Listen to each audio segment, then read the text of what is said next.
Кримські татари підтримали Путіна та спецоперацію на території України. З такими заголовками вийшли новини у російських пропагандистських медіа. Для наочності проілюстрували це світлинами, на яких пара сотень людей голосує за звернення до президента Росії та кримських татар, які проживають за межами Криму. Окупанти заздалегідь анонсували цей захід, називаючи це Курултаєм. Але, не отримавши підтримки кримсько-татарського народу, вирішили бути скромнішими і повідомили, що відбувся з'їзд так званих муніципальних депутатів та громадських організацій, тобто колаборантів, які вирішили співпрацювати з окупаційною владою. Щоб створити видимість підтримки, окупанти вдалися до використання адмінресурсу. Навіть ті, хто брав участь у цьому так званому з'їзді, кажуть, що їм сказали приїхати до Кримсько-татарського театру на концерт. Колаборанти та зрадники заявили, що вони за агресію Росії проти України і повністю підтримують Путіна. Сегодня родилось два документа, которые являются мнением крымскотатарского народа. И впредь никто не имеет права искажать мнение народа и говорить по-другому, иначе. Присутствующие в зале были на одной волне, все чувствуют единство, сплоченность, и мы ощущается по всем присутствующим, что действительно от всего сердца поддерживаем нашего лидера, нашего президента Владимира Путина. Ухвалювати рішення та звернення від імені усього кримсько-татарського народу має право лише Курултай – національний з'їзд кримських татар. 250 делегатів було обрано кримськими татарами шляхом прямих виборів. Окупанти скликати Курултай неспроможні, хоча протягом 8 років кілька разів і намагалися. Тому вигадують нові з'їзди. Їхні учасники можуть говорити лише від власного імені, а не висловлювати думку усього народу.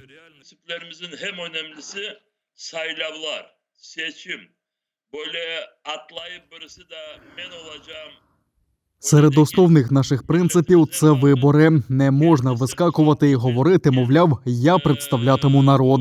За правилами, встановленими у народі, наші представники вибиралися кримськими татарами. Курултай та меджліс був побудований на основі цих принципів. Зараз, скільки б росіяни не намагалися замінити і підмінити наш Курултай і меджліс, або виконувати їхню роль, вони на це не здатні. Ve kurultayımızı ve meclisimizi değiştirmeye ya da onların rolünü yapmağa bunu hiç becermeyecekler. Після окупації Криму усі незалежні об'єднання громадян були закриті та ліквідовані. Окупанти уже 8 років намагаються створити натомість підконтрольні організації. Охочих у них брати участь не так вже й багато. Один із них – зрадник Ескендер Білялов, член Сакського регіонального меджлісу з 2014 року. Усіляко намагається догодити окупантам і навіть був членом однієї з рад при Путіні. Через нездатність мобілізувати кримських татар до співпраці з окупантами Білялова на кілька років було викинуто з політичної арени Криму. Тепер знову з'явився, сподіваючись заслужити лояльність окупантів. І тому закликає кримських татар підтримати масові убивства людей та руйнування міст в Україні. І призиваємо всіх кримських татар підтримати то, що іменно робить Російська Федерація. Чому?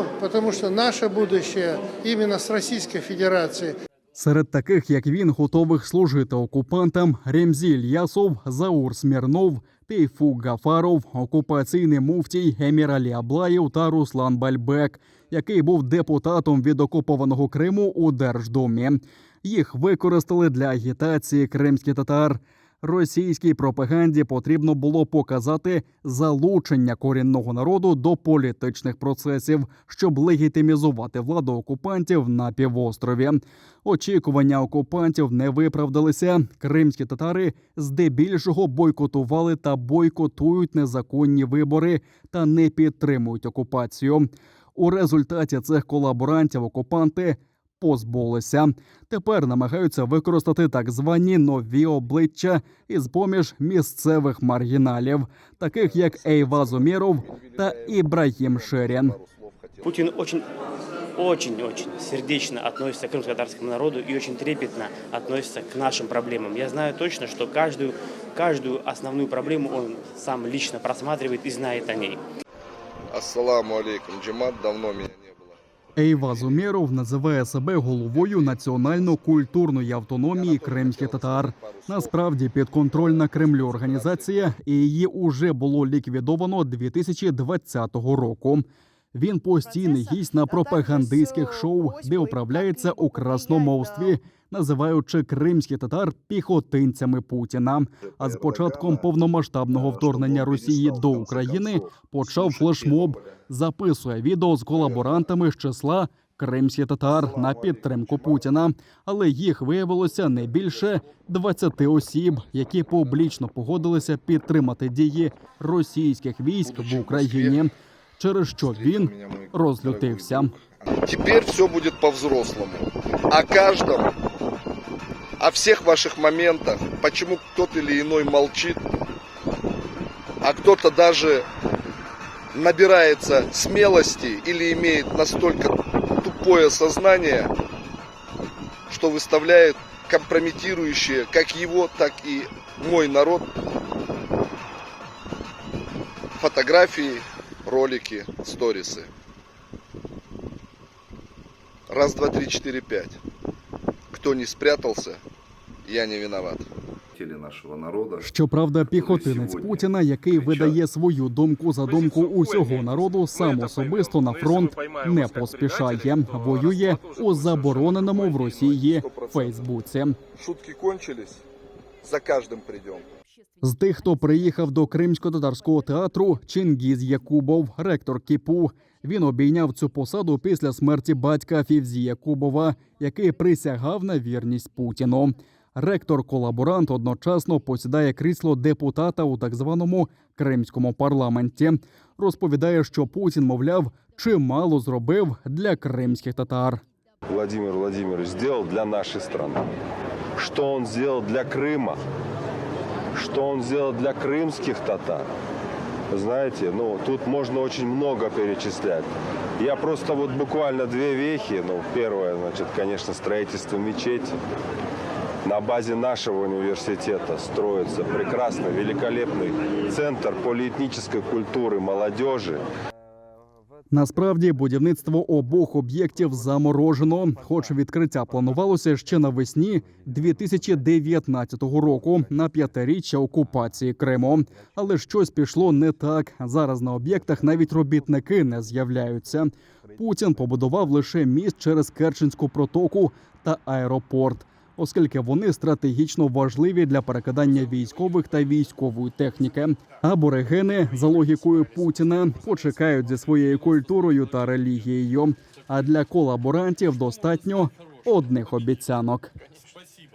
Ще один посіпака окупантів – Ервін Мусаєв, екс-директор підконтрольного окупантам телеканалу «Міллет». Висувався в депутати Держдуми на незаконних виборах від партії Путіна. Але його кандидатуру зняли, оскільки не досяг лояльності кримських татар до окупантів. Тому поки що задовольняється кріслом депутата в окупаційній Бахчисарайській міській раді. Останніми днями активно їздить до містечок тимчасово окупованої Херсонщини, де мешкають кримські татари. Ось, наприклад, він на іфтарі у мечеті Новоолексіївки.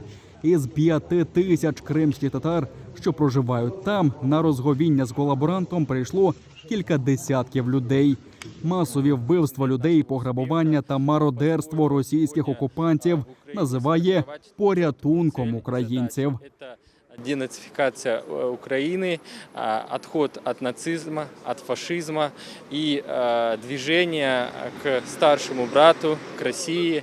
И сегодня данная спецоперация позволит Украине, позволит украинскому народу спокойно дышать, мирное небо над головой и спокойно праздновать 9 мая.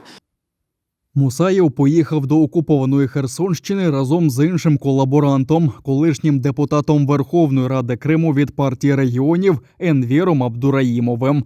Останні 8 років він залишався у тіні, кілька років був за кордоном. Напередодні він відвіз у Херсонську область георгіївські стрічки, символ російського фашизму. З'явився на Херсонщині і ще один зрадник – Сейтомір Німітулаєв. За Януковича очолював Генічеський район, а потім утік до окупованого Криму. Там присягнув на вірність Путіну. Наразі агітує кримських татар співпрацювати з Росією. Обіцяє роботу та російські паспорти.